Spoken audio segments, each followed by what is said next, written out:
इस वक्त की सबसे बड़ी खबर बिहार की राजधानी पटना से आ रही है और बताया जा रहा कि ऑपरेशन लंगड़ा के तहत पटना पुलिस ने एक अपराधी का फिर से एनकाउंटर कर दिया है और रंगदारी मांगने वाले इस अपराधी को बिहार पुलिस ने घेर कर गोली मार दी है। और बताया जा रहा कि इस अभियान में पटना की 12 थाना की पुलिस इस अभियान में शामिल थी। कई घंटे तक ये अभियान चला और बताया जा रहा है कि इस अपराधी की तलाश कई दिनों से की जा रही थी, क्योंकि ये तो बैंक कर्मी से अब रंगदारी मांगने लगा था। और अब इस पर पटना के एसएसपी कार्तिकेय शर्मा का भी बयान आ गया है। बिहार के डिप्टी सीएम विजय कुमार सिन्हा का भी बयान आ गया है। थानेदार को सस्पेंड करने की बात कही जा रही है। और आखिर पूरा मामला क्या है, पूरा मामला इस 5 से 8 मिनट की रिपोर्ट में हम आपको बताने जा रहे हैं।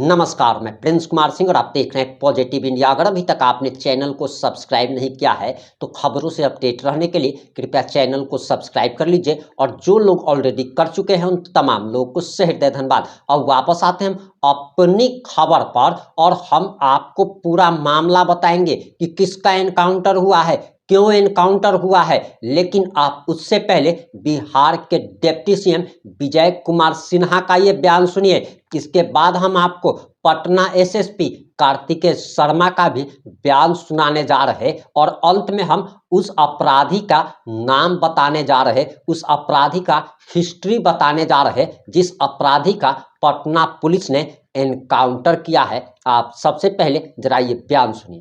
एकदम से कुछ लोगों के द्वारा जो अभी प्रेस मीडिया के द्वारा हम लोगों के संज्ञान में आया है, हमने पटना के एसएसपी और जिलाधिकारी को बुलाकर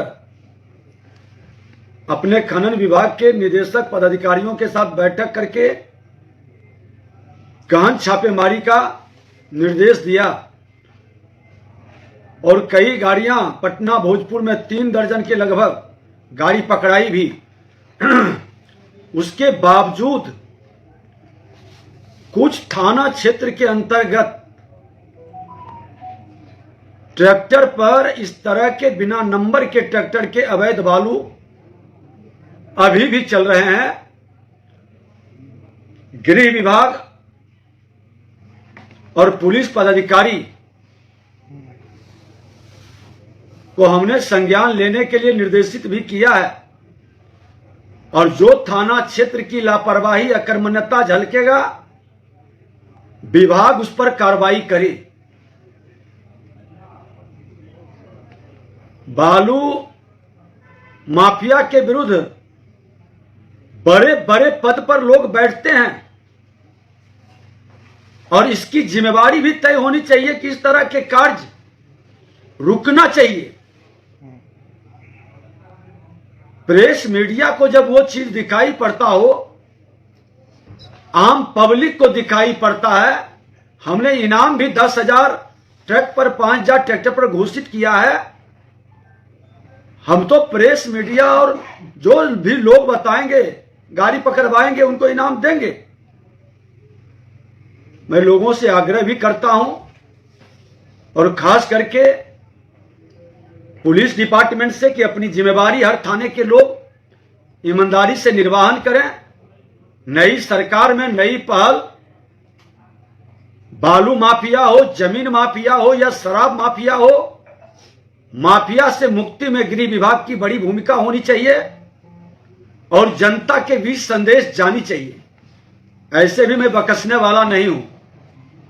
हमारे विभाग के अंदर गड़बड़ी करेंगे तो विभाग के पदाधिकारी हो या पुलिस से जुड़े लोग हो, हम सख्ती से कार्रवाई के लिए लिखेंगे।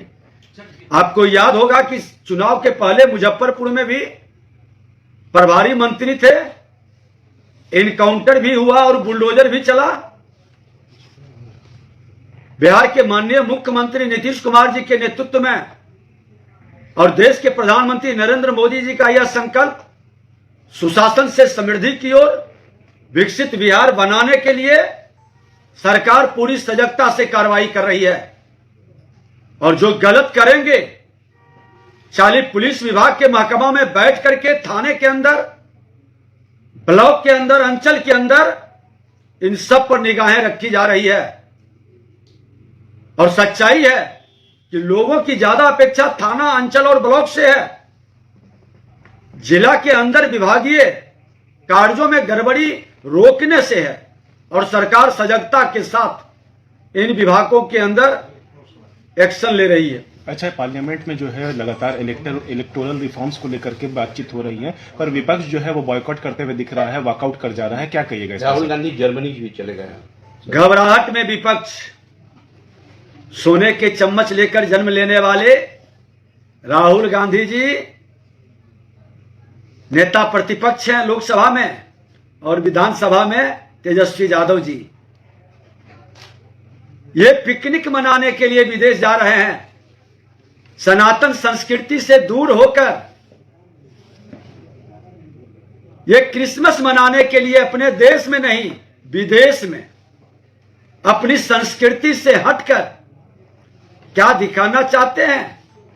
अरे जिस पद पर बैठे हैं, नेता प्रतिपक्ष, संवैधानिक पद, लोकसभा चल रही है, विधानसभा चल रहा था, अपनी जिम्मेवारी का ये लोग निर्वाह नहीं करेंगे, क्योंकि अनुकंपा की राजनीति करने वाले ये लोग हैं। सोने के चम्मच लेकर जन्म लेने वाले जंगल राज के और भ्रष्टाचारी युवराज, कोई लोक लज्जा नहीं, कोई जवाबदेही नहीं। दुखद, दुर्भाग्यपूर्ण। कांग्रेस, राजद जैसे लोग, उस पार्टी के अंदर और अच्छे लोग होंगे।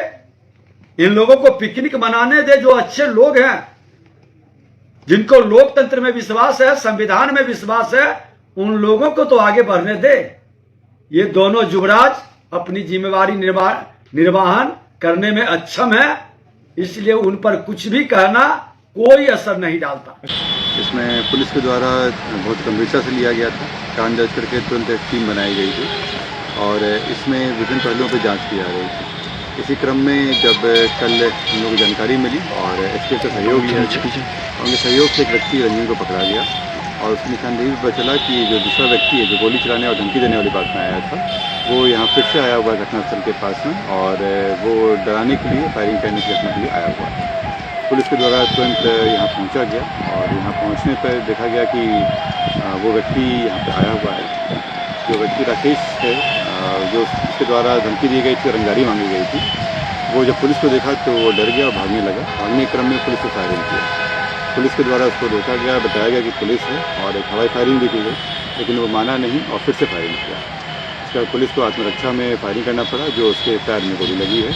अभी वो इलाजरत है, एम्स में उसको भर्ती कराया गया है, परिवार को सूचित कर दिया गया है और जिसमें बाकी बचे हुए लोग हैं उन पर जो दबिश बनाई जा रही है और उन लोगों को अपराधियों को क्या संदेश देंगे सर? गोली का जवाब कौन अपराधी को यही कहेंगे कि अगर कोई भी अपराधी हैं तो उनकी जो जगह है वो जेल है और वहाँ जाकर सजा दिलाई जाएगी और अगर वो फायरिंग करेंगे तो फिर इसमें पुलिस को हमेशा फायरिंग करनी पड़ेगी। कौन अपराधी थे सर? राकेश नाम का एक व्यक्ति है और वो इसमें रंगदारी मांग रहा था और बाद में डराने के लिए फायरिंग कर रहा था। किनसे रंगदारी मांग रहा था सर? किनसे रंगदारी मांग रहा था? उनका नाम भी गुप्त रखा गया है, सुरक्षा के दृष्टि तो बैंक कर्मी है क्या है? क्या क्या बरामदगी, क्या गुप्त रखा गया। बरामदगी क्या क्या हुई है सर उसके पास? इसके पास से हथियार बरामद हुआ है और जो फायरिंग किया गया था मोबाइल बरामद हुआ। किस तरह का अपराधी, क्या उस पर पहले से कोई केस है ज्यादा या फिर इनाम वगैरह घोषित है? हम लोग निकलवा रहे हैं, इसका पुराना आपराधिक इतिहास है कि नहीं, इनाम फिलहाल घोषित नहीं है इसमें, लेकिन जिस तरह से अपराध शैली रही है इसका हम लोगों को देख के लग रहा है कि अपराधियों के साथ साथ करना सर। ठीक, थैंक यू सर। आपने बिहार के डिप्टी सीएम के साथ साथ पटना के एसएसपी महोदय का भी बयान बड़े ध्यान से सुन लिया होगा।